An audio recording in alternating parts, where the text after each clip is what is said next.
everybody suffers pain in some way, shape, or form. Like you can go ahead and accept the fact and do something about it positively, or you can wallow in your self-pity. And so for me, I'm like, I'm not doing that. I'm going to go do something, and I'm going to do something good with it. And how do I go out and have those conversations with people that are struggling? And so that's the whole point of the book.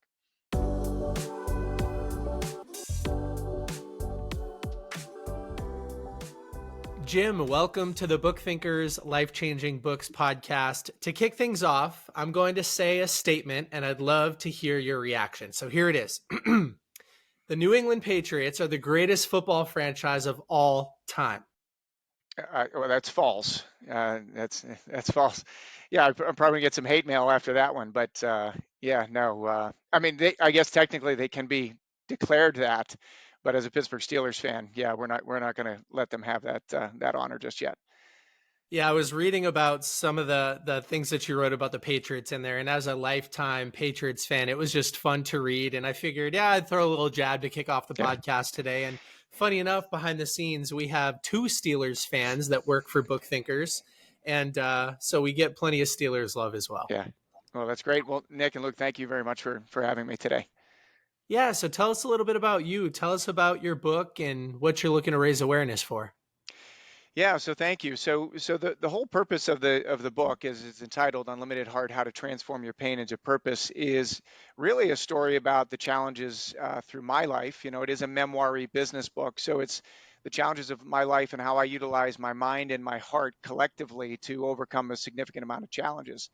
And more importantly, it's also around the concept that, as you guys have read this, early on in my life, I was just a kid and I didn't know what I was doing, but I was dealing with a fair amount of anxiety.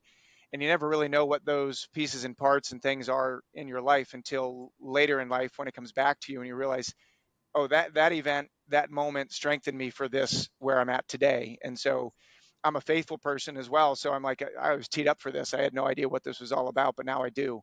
And so it's really a battle of the heart and the mind. And if you can align those two together, anybody can really accomplish pretty much anything they want to. Tell us about the family work ethic when you were growing up. It gets highlighted a number of times throughout the first couple of chapters, and it sounds like you came from quite the hardworking family. Yeah, we did. We did. So I'm the youngest of nine. And so, of course, being the baby out of nine, of course, everybody thinks that I grew up on, shrimp cocktails and, some champagne. But no, I mean, for us, it was, growing up in the 80s. I mean, we had a responsibility. My father worked for IBM for 30 straight years, but he didn't make a ton of money. My mom was a school teacher. So um, the whole idea was, if we want something in life, you gotta go out and get it, because nobody's going to give it to you. And it was one of those things. And I can remember my mom specifically. She's like, we make just enough money not to get food stamps, because I always used to look when we got groceries. We'd go in and I'd be like, oh, I want what's in that basket. And she's like, well, we can't get that because I don't have enough money to pay for it. And I'm like, well, why do they have it, right?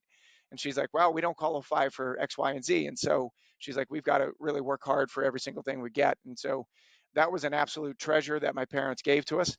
At the time, you had no idea what it was going to mean to you or do for you in your life, but it set me and my siblings up for a significant amount of success. And then you go to highlight that although you were just above the food stamp level, somehow they found a way to pay for 144 years of collective Catholic education, Yeah. which was a lot of fun. And you mentioned that you're a faithful person. So, maybe we'll dive a little bit into that as the podcast progresses. But I'll kick it over to Luke for the next question. That's great. Yeah, well, Jim, I'm just so curious. As I was reading through your book, I'm like, okay, I can ask him about leadership, I can ask him about being a father, and I can ask him about entrepreneurship. Like, there's all these things in your life that you've done, and it's so impressive just seeing what you came from and what you've gotten to. So what I'm really curious about, you just mentioned your parents and how they were like really hard workers, but they never really had the finances to back up their hard work. So my question is, why do you think that is? Some people work really hard their entire life, but they never actually get into that financial stability piece versus, working hard and actually being able to be financially free. Now, having 9 kids might have something to do with it, but Right. Right.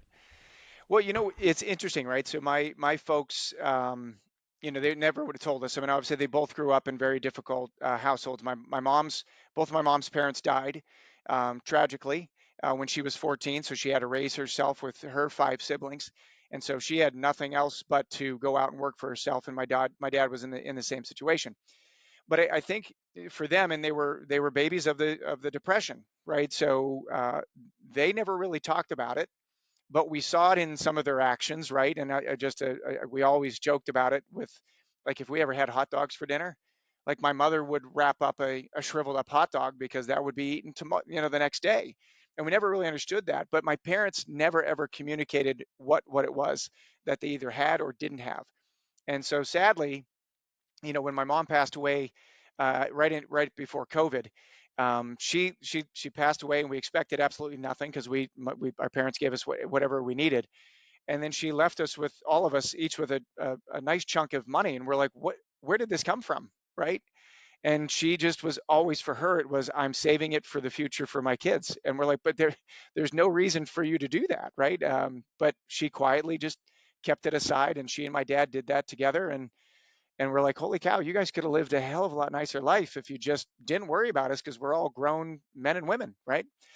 So my parents ultimately achieved that success, but they never really claimed to be. For them, success was making me and my brothers into good men and my sisters into good women, and that for them was the most important thing. Now you talk a little bit in your book about your father drinking, and then your mother, like all the work, the hours, and everything that she worked. Now I'm curious, how did that affect you? You're the ninth kid. Did you feel like you were getting the attention you deserved? Did you want more? What was your feeling growing up, or was it just like this is normal, so didn't really think about it? Yeah, no, it all felt normal, really. Again, for me, I never felt like I was not loved or attended to. It was just, and I explained it because I've got two young boys. I got a 16-year-old and a 15-year-old, and they're contemplating going to college here in the next few years.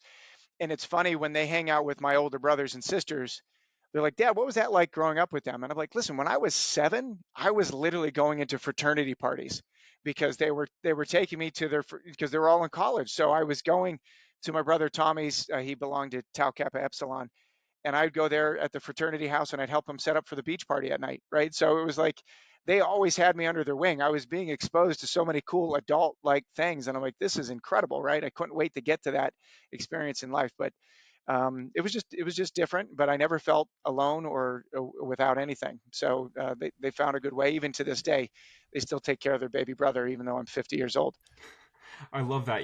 I have actually quite a few friends. I grew up in a very Christian conservative kind of bubble, and a lot of my friends and family had 7, 8, 9 kids. One of them had 12 kids. So I grew up a Jeez. lot around a lot of big families.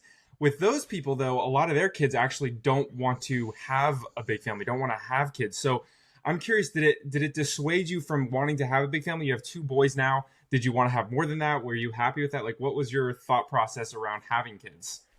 Yeah, no, I mean, for us, again, being Christian and Catholic, I mean, we got what God blessed us with, right? So at one point, we didn't think we were going to be able to have kids, and then all of a sudden, well, we have 2 boys, right? And then so it's like, and at that point, I got to a point where I was like, all right, I got to do the quick math. I think it was like 36 or 38 when my youngest was born, right? And I'm like, I don't want to be the old dad, right? Like I want to be able to run around with these guys. So we just decided, God gave us 2 boys, and we'll run with it. And my wife grew up in an Italian Catholic family, and it's funny because, and she told me this from the day we got married. She's like, I've only dreamed of having 2 boys and serving them massive meals on Sundays. And so we got our 2 boys, and I'm like, okay, well, maybe this is what we're supposed to just do, right? Let's just stick with the 2 boys and run with it. So that's where we're at. That's awesome. Luke has 3 kids and a fourth on the way, and I just had my Congrats. first. And so Congrats. I'm curious, like, how has it been for your 2 boys to read this book and get to know you at a deeper level? It's been great. So they lived some of the tragic aspects of it, right? Which was scary for them. And they were both 8 and 9 when I almost went down. But for them, it was kind of cathartic because they always saw me writing it, right? So every morning I got up, I wrote 1,500 words, and they're like, Dad's writing again, right? And when it came out, and they've read it, and it's funny. It's like my youngest son has read it. My oldest son wants me to tell him the stories, right? So that's kind of how it's been going. So I audiobook for my oldest, and then my youngest is reading it along the way. But it's been good because I think while there are some things in there that aren't perfect about their grandparents and the challenges in life and everything else, it's okay, right? They still see, like, as my oldest is in high school now, and of course he's getting exposed to alcohol and things like that, and we just keep telling him, we're like, listen, it's not in your genes, or it is in your genes. Like, alcoholism and addiction is in your genes, unfortunately, because of my family. I said, so you have to understand what control means. And so by sharing these stories, and they had such deep love for both my parents, they didn't see those scars of their life until we told them about it. But then they realized, like, okay, those things aren't really worth it. It's the love and taking care of yourself is so much more valuable. And so it's been good for them to hear that their dad is not perfect and their mom is not perfect either. Well, actually, I should say their mom's perfect, their dad's not. Yeah, and I know that they were there for this incident in 2018, but I think that this is the core of your message here and what we want to talk about today. I'll just read from the book here because I think that it's summarized really well. You say, on a cold, cozy December night in 2018, you think you're dying.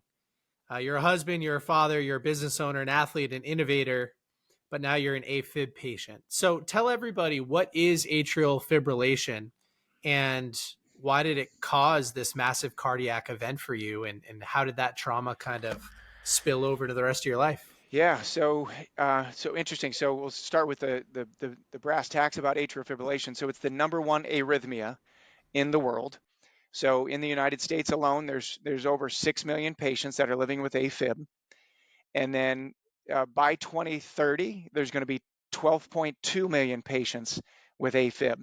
It predominantly hits patients 50 and over. So as you get older, the propensity and the incidence of AFib increases. For me, I was 38 years old when I was diagnosed with it. So I was an outlier. But why was I an outlier? So when I was in college, I was also a rower. And so I was a competitive rower, and rowing is an extreme sport, up there with all the other extreme, like marathoning and all the Ironman and women competitions, or anything that pushes your heart to a high level. What they have found now is where they're seeing younger patients developing AFib, it's exercise induced. So there's actually a book that was written, and maybe you can bring this gentleman on, Dr. John Mandrola, cardiologist, electrophysiologist, he's actually out of Kentucky as well. He wrote a book called The Haywire Heart: How Too Much Exercise Can Kill You. And it's fascinating stories about case studies of athletes that some of them unfortunately dropped over, and everybody's like, she was the picture of health, or he was the picture of health, how did he die? And it was just their hearts went haywire. Now, so back to the general concepts around the AFib. So I had it in college. I ignored it when I was in college because it came and went, and I thought it was just me growing up and getting older, no big deal. But then it reared its ugly head at the age of 38, most likely in alignment with my starting my business in 2012. Stress is a trigger for AFib. Alcohol is a trigger for AFib. Hypertension, diabetes, all those things that can come along with can all be triggers for AFib.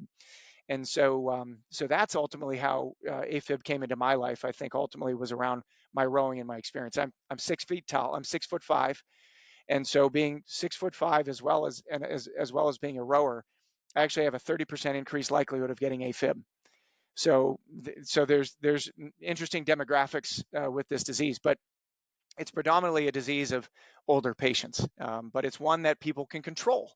And so that's, with what we want to get out there and share with everybody, it can be a lifestyle managed disease. And so what do we mean by that, right? So there's the opportunity to prevent it. So AFib is familial as well. So if somebody in your family has AFib, there's a good chance that somebody else in your family will also have it. So you have to take a look at the lifestyle choices you're making. So are you obese? Are you diabetic, hypertensive? Any of those things. If you start to erase that, then you actually reduce your risk of getting AFib.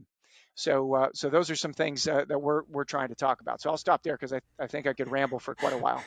We love the rambles. We love the rambles. We get good stories that way and everything else. And such good information. I can work out too much, so I got to just dial it back. I'm just kidding. No, that's not what well, you don't want to get your heart rate too high, because from a rower's perspective, we would work out 3 times a day, and we would get our heart rates to 130, 140, and hold them for 2 hours at a time.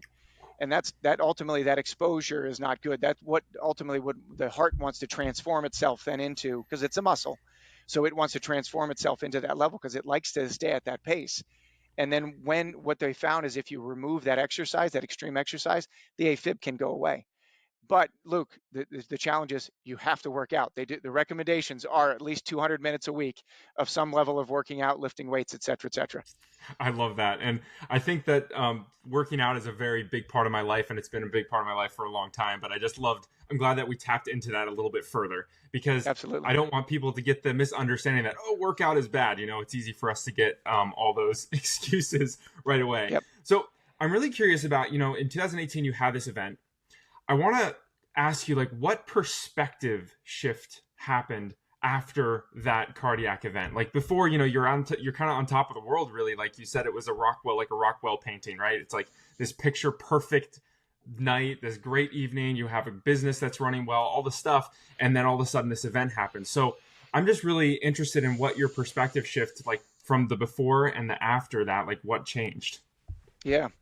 So it's interesting, right? Because it all, there's that level of invincibility I think we all hold on to, when you're younger. And when I was diagnosed with it at 38, even at that age, I thought to myself, I can beat this. This is not a problem. I went to my cardiologist and I said, I got this. And then eventually the heart took over, right? And it got worse and worse. And so for me, when I had that actual event to occur, for about 6 months prior to that, which then I had just found out about, I had transformed into what is called tachybrady syndrome. And tachybrady is tachycardia, so you get an elevated heart rate. And then the bradycardia is when your heart pauses. And so for about 6 months, what was happening was I would get an elevated heart rate up to almost 200 to 240 beats per minute. And then my heart would just stop. It would pause for 6 seconds. So hold your breath for 6 seconds. And so that's what was happening to me. And so my cardiologist saw me and said, "Oh, we're putting a pacemaker in you." And so he puts the pacemaker in me the week before this event that I read about in the book. And so there I am sitting enjoying that Rockwell evening, and and all of a sudden my heart's taking off, 240 beats per minute. I'm like, well, wait a minute, I've got a pacemaker in my heart. I'm okay, like I'm okay. But no, I wasn't, because the pacemaker was in there for when it stopped, but not if I went into complete cardiac failure or whatever was going to happen. So for me, once that was controlled and erased, then I realized, like, okay, this is like I've been running a thin line of grace. Let's call it grace, because that's really what it was. Because because when I talked to my electrophysiologist, just to put this in perspective, with 6 second pauses that were happening for 6 months, like my heart was pausing 32 times every 2 weeks. It wasn't necessarily on average. It was on average 32 times, because that's what they were capturing on the monitors. Any one of those moments, I should have died, is what he said. And so how I was doing that, how I was surviving, I literally, and so Nick, the Northeast, like I'm driving up and down I-95 between New Jersey and New England, and I'm punching myself in the leg to stay awake because I think I'm just tired. I had no idea. I didn't think it was my heart. I just thought I was just tired. But lo and behold, that in one of those moments, I could have been done. Could have taken out 100 other people on I-95. I was making my way up. So back to answer your question, Luke, my mortality certainly came into full picture at that moment. And I'm like, okay, this is when I need to have a complete change of mindset on what I'm doing moving forward.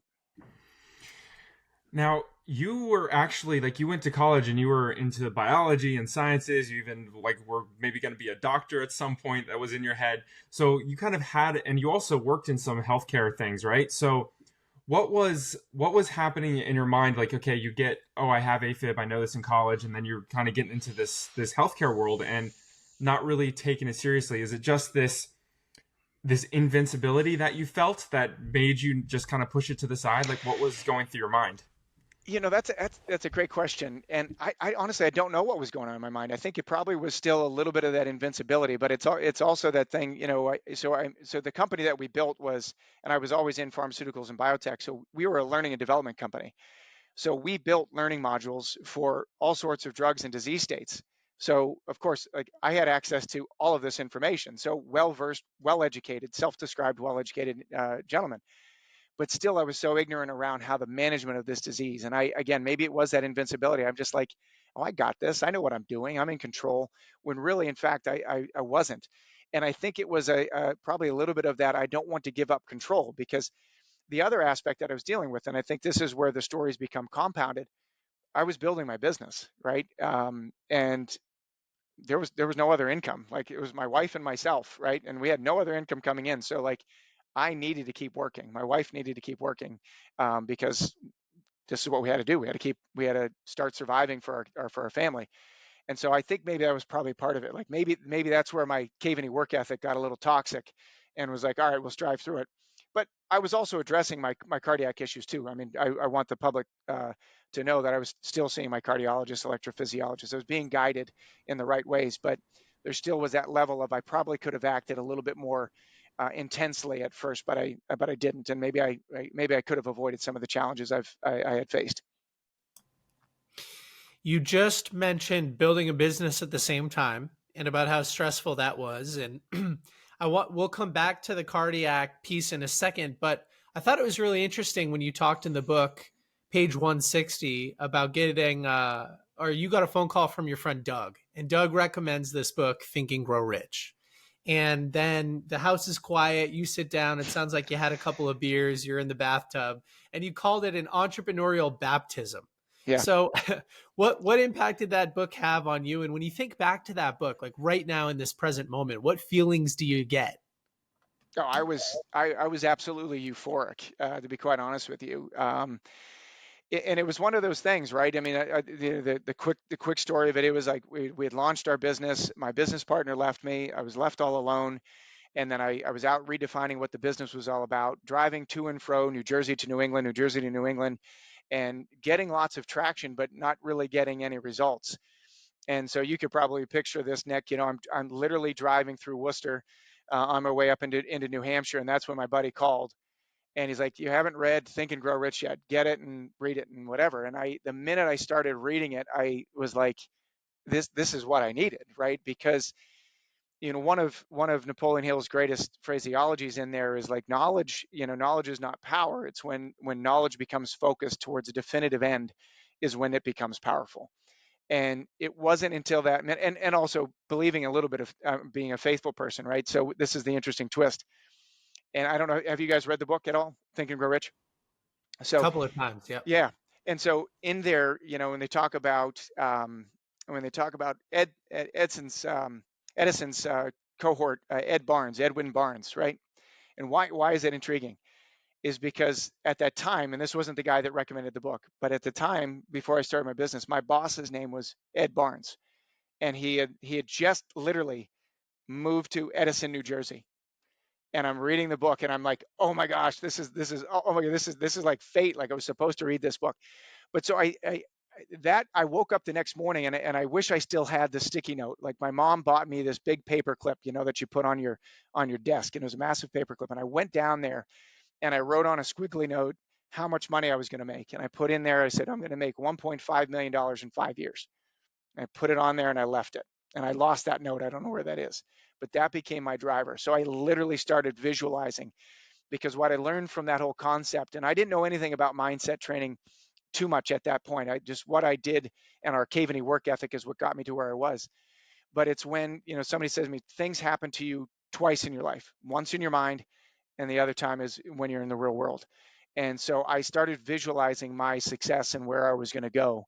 And then all of a sudden, those things started happening. Now, they didn't happen the next day or maybe even 30 days from then, but eventually they started happening. And that's when I said, there's something to this. And that's why I make that recommendation anytime I can to people that are looking for something. Now, Luke and I have spent a lot of time driving together, and we're all over the lower 48 for the most part. And oftentimes we'll drive into a city, and one of us will say, "I can't believe every single one of these buildings started as an idea in somebody's mind, and they were Yeah. bold enough to take the next steps to turn that into reality." And it's mind blowing. But just like you've highlighted with the Think and Grow Rich concepts, when you start to focus all of the knowledge in one direction and you start to take action. There's another Napoleon Hill quote, action is the real measure of intelligence. And I Yeah. love that because once you start to take focused action, your life starts to change. So what do you say to people in the audience that are like, okay, Jim, a little bit woo woo there, man. Like you had me up until you're talking science, Yeah. you're in the biospace, but all of a sudden now you're talking about law of attraction. Like what do you say to that person? Well, I say to that individual is go and look at all the people that are wildly successful, and also, couple on top of that other books that are more scientific, right? So I'm sure everybody on this podcast has probably read Atomic Habits like six times, right? It's like that takes. I think that was the beautiful thing about what James Clear did was he's like, this isn't woo woo. Here's the science behind this, and this is how you do it. And it's not just a matter of obviously. And I think one of his greatest quotes is not about setting. We don't succeed to the level of our goals. We fail to the level of our systems. And so it's not just enough to say, oh, I'm going to go build a beautiful building and it's going to happen. No, you then have to put the system in place, right? So there's some practicality and there is some work and energy and effort. You've got to put the effort to do that. But if you have your goals, ambitions, desires plus a system, you're going to do it. So yeah, it's a little bit woo woo, but that's where you get your motivation from. So I want you to bridge the gap for us a little bit between, you have these businesses, you have this event, and now you're writing a book about it. So what was the reason for you writing a book? And I know that like there's, I don't know, Amazon sells something like 12 million books a day or something Yeah. crazy like that. And there's, Yeah. I don't know how many millions of books every month that come out. But what was your motivation behind writing your book, like ultimately? Yeah. So I had no desire ever to write a book. That was never in my mind. But when we were building Alchemy Partners, and back to the whole concept of right, think and grow rich, so to speak, we had grown so fast that we were recognized by Inc. 5000 for 3 years in a row as being one of the fastest companies in America, privately held companies in America. So unfortunately, you get on those lists, then everybody comes out of the woodwork, right? So I was starting getting contacted by publishers left and right. Write a book. You're a business genius. You should do this. You should do that. And I kept saying to them, no, I'm not a business genius. I work hard. My wife works hard. We're just like every other small business out there. Our story is not unique and different. That actually conversation happened for 3 years. And it wasn't until the third year in which I got a new salesperson from this publishing company. And she called me up and she's like, don't write a book until you actually find a purpose. And I said, okay, good point. She's like, you find a purpose, you call me. I said, great. So I went and I started reading another book about a gentleman that I didn't know, I never met personally, but I had some business engagements with he and his business partners. And I was reading his book, and his book I thought was all about mindset, which it was, but it was more so about how he used his mind to overcome and manage his diagnosis with cancer. Now he ultimately succumbed to his cancer, but with this, and biliary cancer is one in which I think you die usually within a couple of months. He lived for 2 years. And how did he do that? And he did it in a way that because he controlled his environment. He wasn't telling people he had cancer. He wasn't accepting the fact that he was a cancer patient. So this was all the thoughts that were in his mind. And I saw him, I'm like, oh my goodness, I could literally rip his entire story out, plug in my cardiac journey, and then I could go and help people. And so then I was sitting there, I was telling my wife the whole story, and she looks up from me at dinner, and she's got tears in her eyes, and I'm like, what are you crying about? And she's like, that's beautiful, go do it, right? And it's like, okay, I'm starting to write. So now it's the book was written to share the story again, as you and I were talking, pre podcast, that it's about me, but it's not, right? It's more so about like everybody suffers pain in some way, shape, or form. Like you can go ahead and accept the fact and do something about it positively, or you can wallow in your self pity. And so for me, I'm like, I'm not doing that. I'm going to go do something, and I'm going to do something good with it. And how do I go out of those conversations with people that are struggling? And so that's the whole point of the book. Oh, I love that. And through the writing process, you said you never had a desire to write a book. How was that process for you? Did you find it difficult? Did you find it daunting, like bringing up old stories and things like that? Or were you like, did it just all flow out easily? Yeah, no, it actually all flew out pretty easily because little did I know. I mean, people have told me I'm a pretty good storyteller. So I guess I just push it back in the recesses of my mind, and all the facts come up. But my father was an amazing writer, and I ultimately got his gift. But I also got his gift, but I unfortunately write slowly. And so the first chapter that you folks read probably took me about 2 weeks to write. And then my editor said, "Yeah, the book will never be published if you write at that pace." So Megan Barnes, my editor, she said, "Just let it go." And so I just started spewing it out on the page, and then she was the one that said, "I'll add in the periods, the commas, and everything else, and tighten this thing up." So once I got that permission to do so, it just started flowing beautifully, and then it came out pretty easily. And from the writing perspective, and actually I did a AFib screening event a few weeks ago, and I had a patient come running into the AFib screening event, and she's like, "I just want to talk to you." She's like, "I have suffered this, and this." And her life was amazingly cumbersome with tragedies, and she's like, "I just want to know, was it cathartic?" And I said, 100%. I said, "You have no idea how many times I'm writing paragraphs I stop because I'm crying," right? Like you know, I guess the other thing with my family, we're sometimes not the greatest communicators. So we're Irish Catholic, right? So we just stuff the stuff down, right? Like the comedian Bill Burr often says, we just jam it down into the recesses of our soul, and we never talk about it ever again. But it came out on the pages for me, and it made me feel so liberated. Yeah, well, you're doing a great service with the book, and you're bringing awareness to something important. You mentioned earlier that AFib, like the percentage of people diagnosed with AFib, is continuing to increase. Why is that? So, well, one, detection, right? So I don't know if you folks are, wearing an Apple Watch or anything else like that, but there's so many yeah, or the Aura rings or all that stuff, right? That maybe you'll get a sponsor for this now based upon our conversation with that. But um, Aura, pay attention, yeah, yeah, or but Garmin. or Garmin, right? So there's so many ways to detect it now, right? So that's increased at number one. Number two, and this is the sad story about things, is Americans are not healthy, right? Chronic disease, and this is, and I think this has come obviously to forefront, and we can all see this, right? I mean, if you go back to the 70s, chronic disease did not exist in the United States. Chronic disease does exist now. We're morbidly obese, hypertensive, diabetic, all those things, right? So we're not the healthiest of people. So because we're not the healthiest of people, we're also seeing the increase in AFib. And so that is all correlated with the way we live our lives.